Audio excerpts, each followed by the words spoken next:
साथी जन स्वराज से पहले से जुड़े हुए हैं। ज़्यादातर उन साथियों के साथ संवाद था और संवाद बस इस बात के लिए था कि हम लोग मुस्लिम समुदाय का जो एक सवाल था कि मुस्लिम समुदाय तो पूरी तरीके से हम लोग जन स्वराज के साथ चलना चाहते हैं, हम लोग के अलावा कौन साथ में है। तो आज इसी बात के लिए बैठक थी कि जाकर हम मुस्लिम समुदाय को ये बताएं कि आप आइए और देखिए कि बिहार बदलाव की इस यात्रा में कैसे हर समुदाय के लोग, हर वर्ग के लोग बड़ी तादाद में जन स्वराज के साथ जुड़ रहे हैं, जुड़ गए हैं, संकल्प ले लिया है। अब आप जो पहले से जुड़े हुए हैं, आप कहीं पीछे न रह जाए, इसके लिए आज उनसे संवाद किया गया और आपने जो लोगों का कहना था वो आपने सामने सुना। M-22 समीकरण को आप लोग नुकसान करने की हम लोग एक ही समीकरण मानते हैं, वो समीकरण है विचारधारा आधारित समीकरण, कि जो लोग भी भाजपा से विचारधारा के आधार पर लड़ रहे हैं उनका समीकरण होना चाहिए। और इस देश में आधे से ज़्यादा हिंदू विचारधारा के आधार पर भाजपा के साथ नहीं हैं, भाजपा से इत्तेफाक नहीं रखते हैं। तो जन स्वराज का फॉर्मूला M-22 सब फॉर्मूला नहीं है। जन स्वराज का फॉर्मूला ये है कि जो भी हिंदू, जो आधे से ज़्यादा हैं, जो विचारधारा के आधार पर गांधी, बाबा साहब अम्बेडकर, लोहिया, जयप्रकाश विचारधारा के मानने वाले हिंदू जो भाजपा से लड़ रहे हैं, वो मुसलमानों के साथ मिलकर सामाजिक राजनीतिक गठजोड़ बनाएं। और अगर ऐसा होगा तो हम लोग M-22 की संख्या है 30, लेकिन जो समीकरण जन स्वराज का है उसमें संख्या होगी 60, भाजपा हो जाएगा 40 और हम लोग इनको बुरी तरह हराएंगे। वोटर एडिशन डिलीशन को लेकर के राहुल गांधी, तेजस्वी यादव कल से बिहार की सड़कों पर रहेंगे सर। लोकतंत्र है, सबको अपना प्रयास करने का अधिकार है। हम 3 बरस से पैदल चल रहे हैं, वैसे उनको भी अधिकार है, वो भी अपना जाकर प्रयास कर सकते हैं, उसमें दिक्कत क्या है। किसान जी, विधानसभा चुनाव में मुस्लिम समाज और पिछड़ी समाज को कितनी हिस्सेदारी मिलेगी जन स्वराज की तरफ से? मुस्लिम समाज के लिए अलग से कुछ कहने की बात ही नहीं है। जन स्वराज के संविधान में लिखा हुआ है कि जिसकी जितनी संख्या है उसको उतनी भागीदारी मिलेगी। मुसलमानों को भी अलग से मांगने की जरूरत नहीं। अगर मांगने की जरूरत पड़ जाए तो फिर जन स्वराज और दूसरे दल में फर्क क्या है। बिना मांगे मुसलमान हो, यादव हो, कुशवाहा हो, ब्राह्मण हो, पासवान हो, वो चाहे किसी को वोट दें, उस समुदाय को उसकी जनसंख्या के हिसाब से भागीदारी मिलेगी ही मिलेगी। उसके लिए किसी तरह के सोर्स पैरवी की जरूरत नहीं है। सर, आरजेडी के एक बड़े लीडर जो जेल में थे, राजवल्लभ यादव, वो अब जेडीयू का दामन थामेंगे, ऐसी खबर है, क्या कहेंगे इस पे आप? भाई यही कहेंगे जो भाजपा का व्हाइट वॉशिंग मशीन की बात होती है। राजवल्लभ यादव पर रेप का, नाबालिग लड़की के साथ रेप का इल्जाम है, वो जेल में है। उनको सरकार की बिना मदद के बाहर तो निकाला नहीं जा सकता है। लेकिन वहाँ नवादा में जो जदयू के नेता थे कौशल यादव, वो छोड़कर चले गए राजद में, और राजद वाला अब छोड़कर आ रहा है जदयू में। तो यही बात तो हम बिहार के लोगों को बता रहे हैं, भैया वोट किसी को दो। यही 1250 परिवार का आदमी यहाँ पर विधायक सांसद बनता है। और इस बार बिहार के युवा ने, बिहार के लोगों ने तय कर लिया है कि इन 1200 लोगों से हम लोग का निपटारा करेंगे।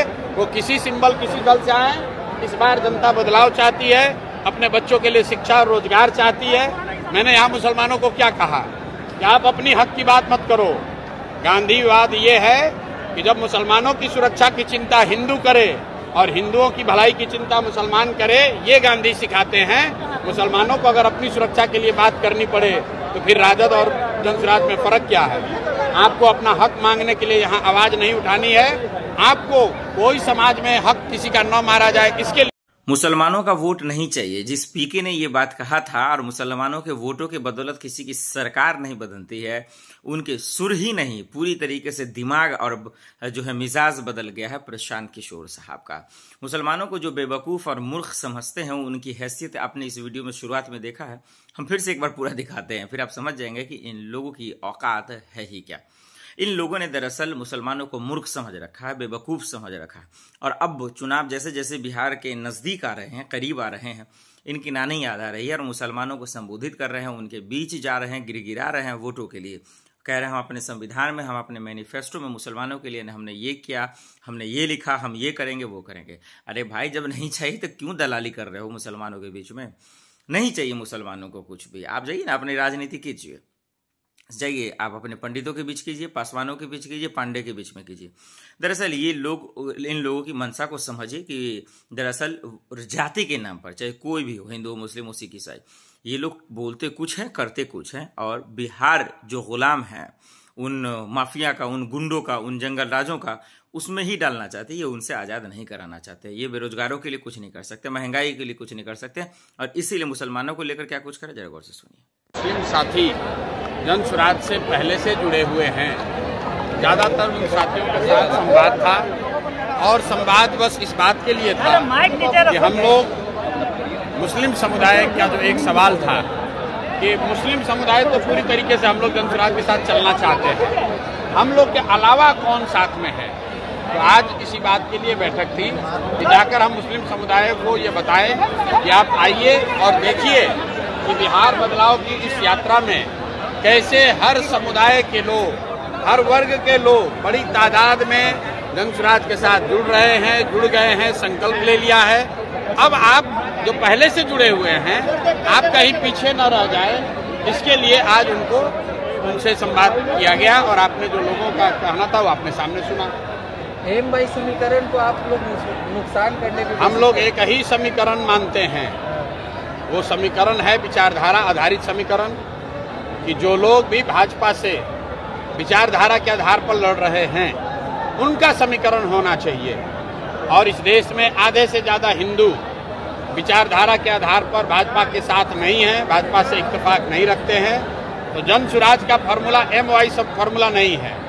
जन स्वराज का फॉर्मूला ये है कि जो भी हिंदू, जो आधे से ज़्यादा हैं, जो विचारधारा के आधार पर गांधी, बाबा साहब अम्बेडकर, लोहिया, जयप्रकाश विचारधारा के मानने वाले हिंदू जो भाजपा से लड़ रहे हैं, वो मुसलमानों के साथ मिलकर सामाजिक राजनीतिक गठजोड़ बनाएं। और अगर ऐसा होगा तो हम लोग MY की संख्या है 30, लेकिन जो समीकरण जन स्वराज का है उसमें संख्या होगी 60, भाजपा हो जाएगा 40, और हम लोग इनको बुरी तरह हराएंगे। सर वोटर एडिशन डिलीशन को लेकर के राहुल गांधी तेजस्वी यादव कल से बिहार की सड़कों पर रहेंगे। सर लोकतंत्र है, सबको अपना प्रयास करने का अधिकार है। हम 3 बरस से पैदल चल रहे हैं, वैसे उनको भी अधिकार है, वो भी अपना जाकर प्रयास कर सकते हैं, उसमें दिक्कत क्या है। किसान जी, विधानसभा चुनाव में मुस्लिम समाज और पिछड़ी समाज को कितनी हिस्सेदारी मिलेगी जन स्वराज की तरफ से? मुस्लिम समाज के लिए अलग से कुछ कहने की बात ही नहीं है। जन स्वराज के संविधान में लिखा हुआ है कि जिसकी जितनी संख्या है उसको उतनी भागीदारी मिलेगी। मुसलमानों को भी अलग से मांगने की जरूरत नहीं। अगर मांगने की जरूरत पड़ जाए तो फिर जन स्वराज और दूसरे दल में फर्क क्या है। बिना मांगे मुसलमान हो, यादव हो, कुशवाहा हो, ब्राह्मण हो, पासवान हो, वो चाहे किसी को वोट दें, उस समुदाय को उसकी जनसंख्या के हिसाब से भागीदारी मिलेगी ही मिलेगी। उसके लिए किसी तरह के सोर्स पैरवी की जरूरत नहीं है। सर आरजेडी के एक बड़े लीडर जो जेल में थे राजवल्लभ यादव, वो अब जेडीयू का दामन थामेंगे, ऐसी खबर है, क्या कहेंगे इस पे आप? भाई यही कहेंगे जो भाजपा का व्हाइट वॉशिंग मशीन की बात होती है। राजवल्लभ यादव पर रेप का, नाबालिग लड़की के साथ रेप का इल्जाम है, वो जेल में है। उनको सरकार की बिना मदद के बाहर तो निकाला नहीं जा सकता है। लेकिन वहाँ नवादा में जो जदयू के नेता थे कौशल यादव, वो